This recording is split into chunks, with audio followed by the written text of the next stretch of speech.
Monetization. Okay, we have a lot to cover, and I want to make sure that this makes sense to you. If you have any questions, or if you want another video with more details, diving down into the specifics, uh, comment below and let me know what are the things that you want to talk about. I'll be doing a live stream tomorrow, and I'll dive deeper into the code if people want to. And I'm also gonna do some other stuff with cosmetics in the live stream tomorrow. Okay, so let's get started.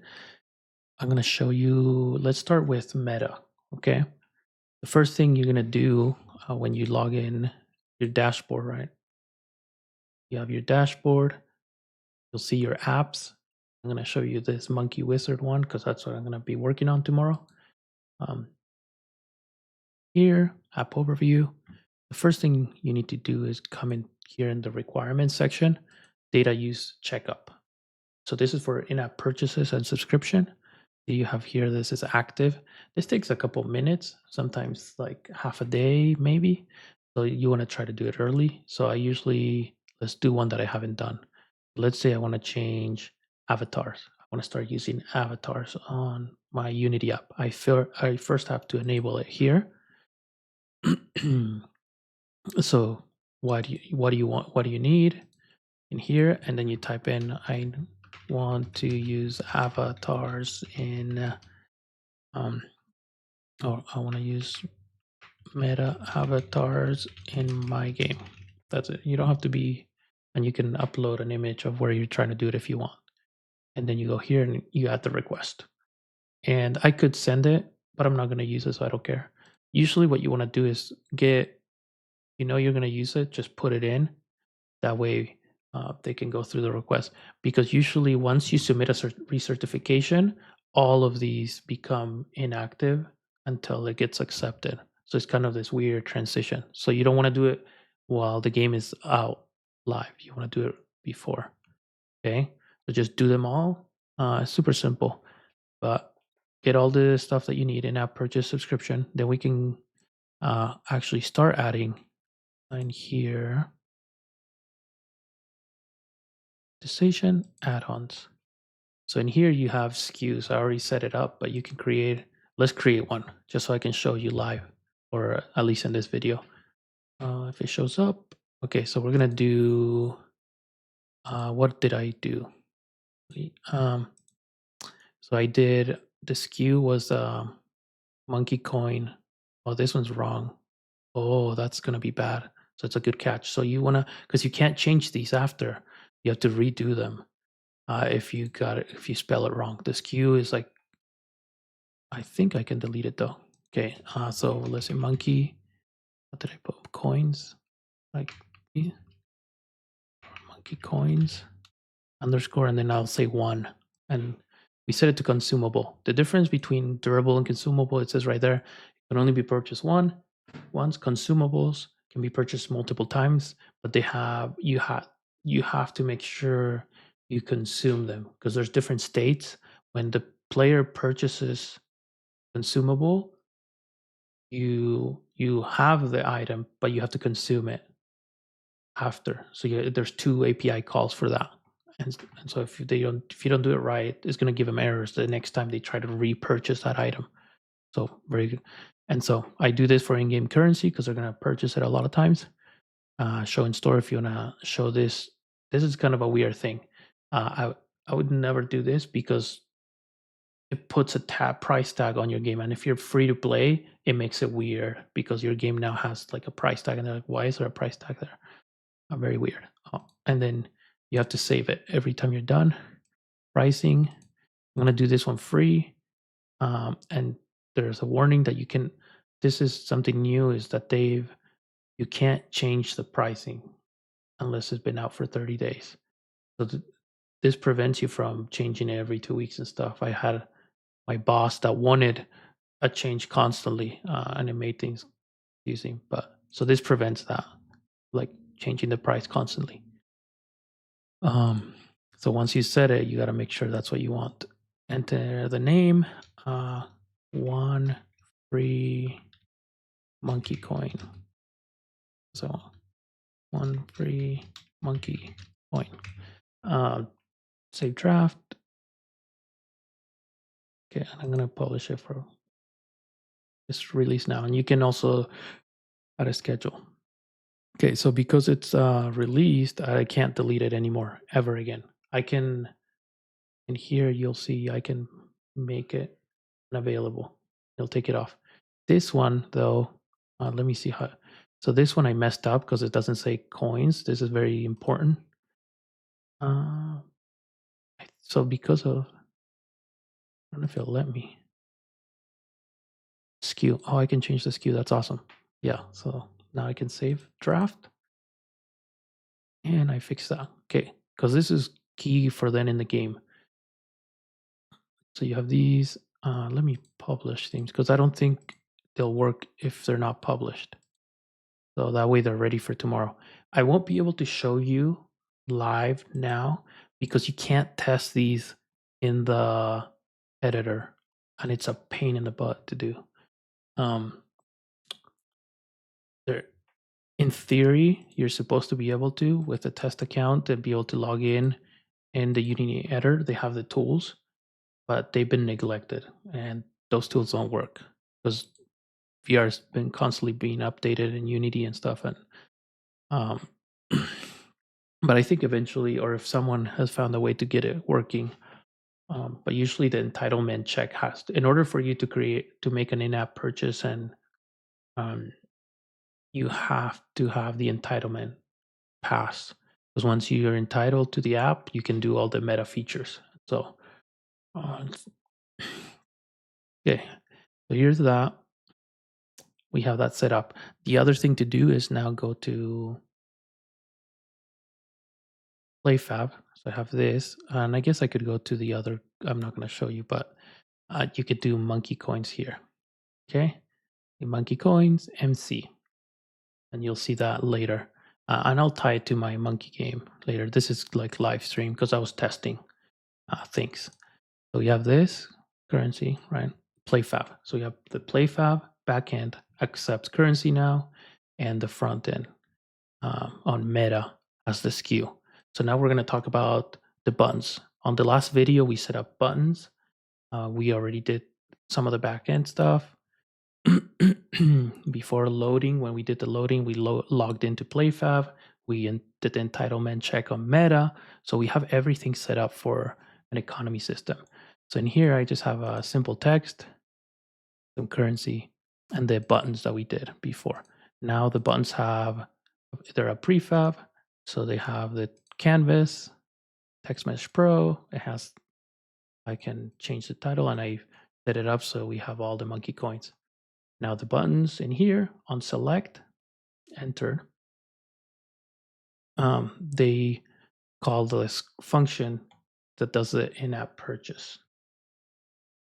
And I'm going to show you that. So this is the PlayFab Economy Presenter.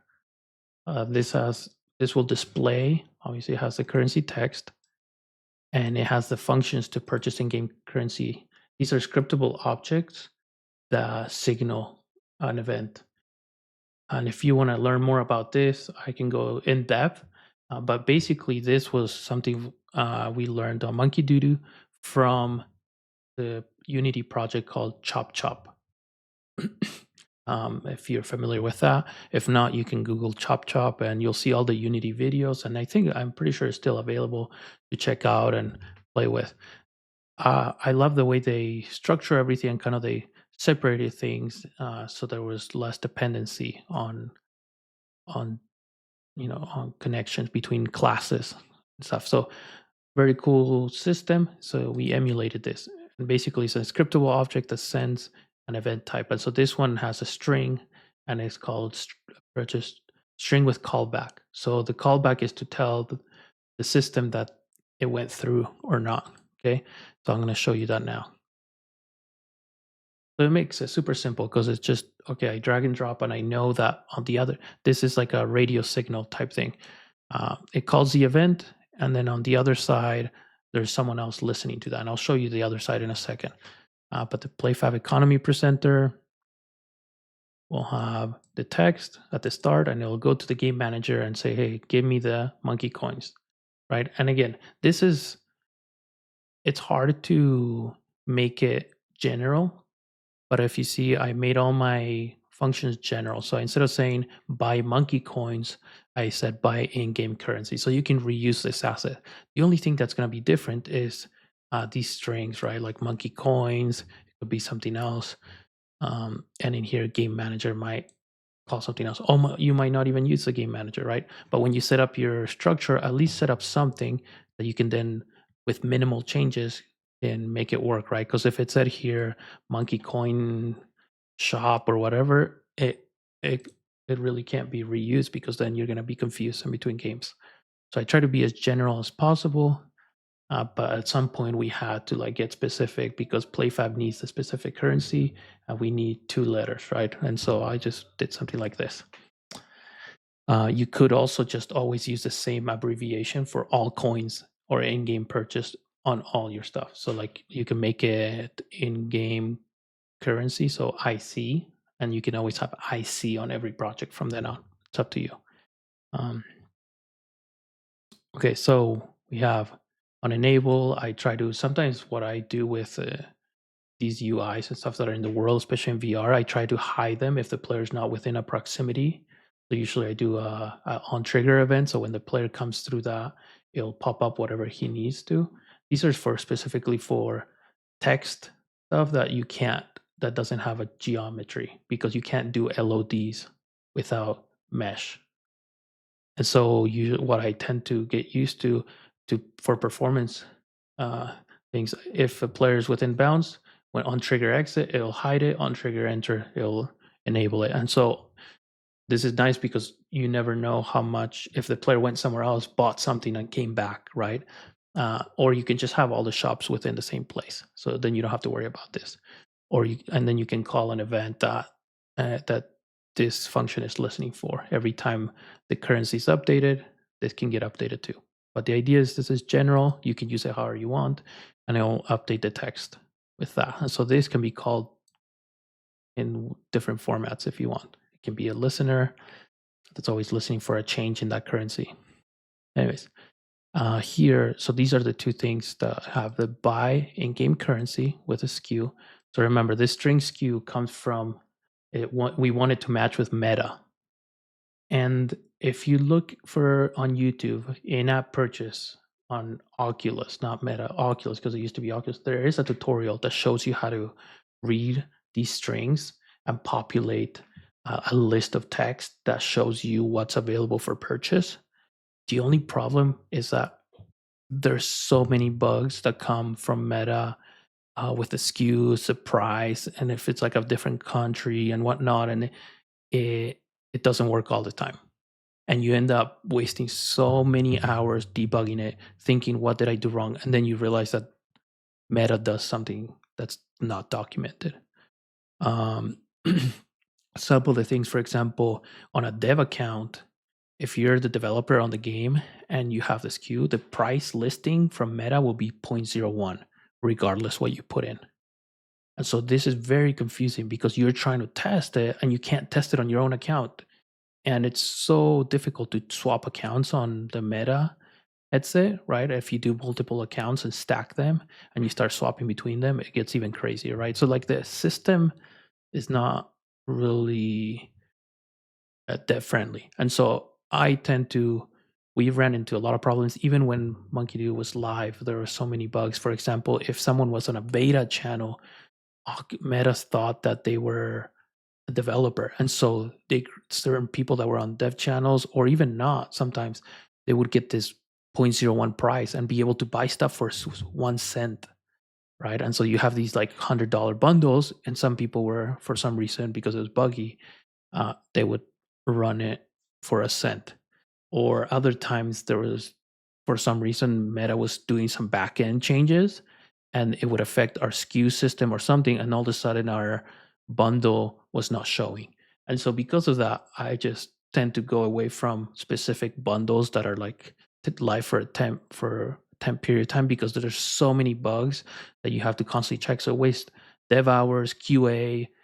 It's just crazy. So I just currency system, uh, a few, and then that's how you get in-game currency. And then I can deal with the rest of the purchasing within the game, and I can debug it in the editor without having to worry about meta. That's a huge thing for this. So I don't like to look up all the SKUs. I don't like to sift through it because they don't have filters either. So in the end, you're gonna have to check against the SKUs that you think are there, and then list them. So it doesn't even matter. Like the whole system is like flawed, right? And so it's not as dev friendly. And so that's why I'm trying to save you time, right? And take so you don't have to go crazy debugging these things, because again, you can't debug them in the editor. If you could, then you the time to QA would be less. But anyways, so in-game currency, and I'll post the game and I'll push it to an alpha channel so that people tomorrow on the live stream will be able to play, and then you can test the game live and see how it interacts and how the pop-up happens. Okay, so in-game currency. I have the scriptable object that raises an event with a SKU, and when it's done, it'll create this callback, and the callbacks have a success, a boolean, and a string. The boolean is if it's successful, it'll do something, and then the response, right? So in here, I just update the game based on the coins, because on the back end, I update the coins. But we can always in here do something else. Like in here, I have a pop-up manager that I can say if success or if not successful, right? If it's not successful, we want to pop-up manager instance, display message, and we do the response, and then however long, usually because these are huge bugs, I tend to do for 10 seconds, so that way players have time to take a screenshot, maybe longer if they don't have time to take a screenshot. But this way we can start, debugging and see why it's not working if it doesn't work. Okay, so now on the other side, I'm going to show you how it's set up. So we have that. Hopefully that makes sense. We'll go back to the loading that we set up earlier. And in here, I told you that I had a base script. I made it a prefab now, so I can show you. So in here, I have in-app purchase for PlayFab. I changed this to in-app purchase for PlayFab because if you're doing a different backend, your in-app purchase will be different. And really, the front end doesn't matter. You can do cross-platform, right? So instead of having like 50 pieces, like 10 pieces for in-app purchases on different platforms and then different in-app backend connections, right? That gets too confusing. So if you want to separate one thing, right? So I'm gonna choose to separate the backend and say if I wanted, let's say Firebase as a backend, it would be Firebase in-app purchase. And then if I needed Steam, Google Play, Apple, Meta, whatever, I would have different regions in here. Like I have an editor one because I can't do in-app purchases for Oculus. Anyways, so I have these regions. I have the front end on Oculus. I guess I gotta call it Meta so they don't get mad, right? Keep changing. Okay, and so backend PlayFab. Okay, so here we have some checks that we have to run through. So in-app purchases, just a quick thing, is if you have any in-game purchases, Meta lets you repurchase things outside your app. So even if you say in-app purchase, like in-game, Meta still has a way to offer that to the players to rebuy. So no matter what, you're gonna have to check outside when the game starts. You have to go through all the items and basically consume it or check the subscription. So consume the item to make sure if they didn't get consumed, and you can also grant it then.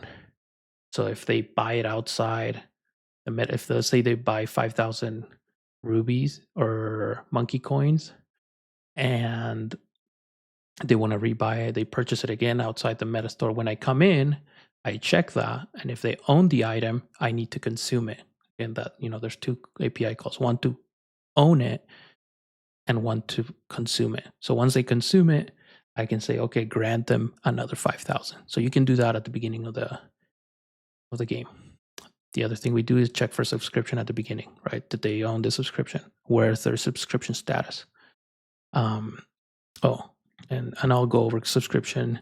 I'll probably do a different video for subscription. That way you guys can get more details if you just want to check out subscription, because that one is, I want to really dive in and explain it.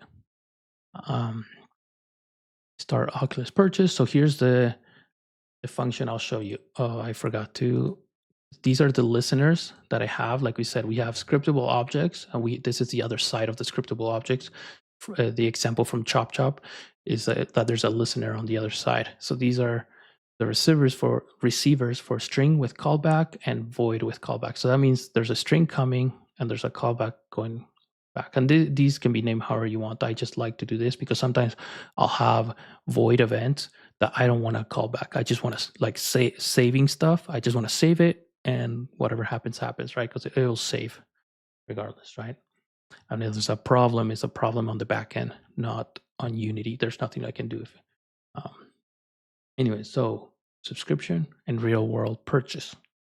And so that's what these are, these callbacks over here. And that's what we're looking at right now. Okay.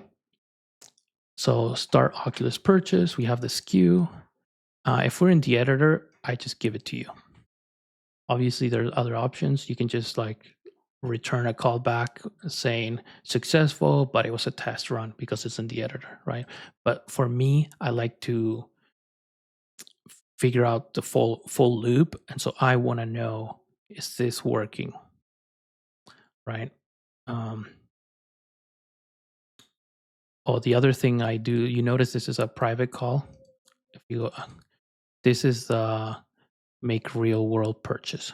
The reason I do this is because sometimes we have hackers or people that are trying to exploit public functions. So you always have to think that if you want to think about anti-cheat, first think of the public functions. Like, are these public functions things you want the player to see? For example, if the player knows the SKU, right? I just showed you guys the SKU. So now the SKUs for my game are live. So hackers can basically say, oh, well, I can do this and I can do that.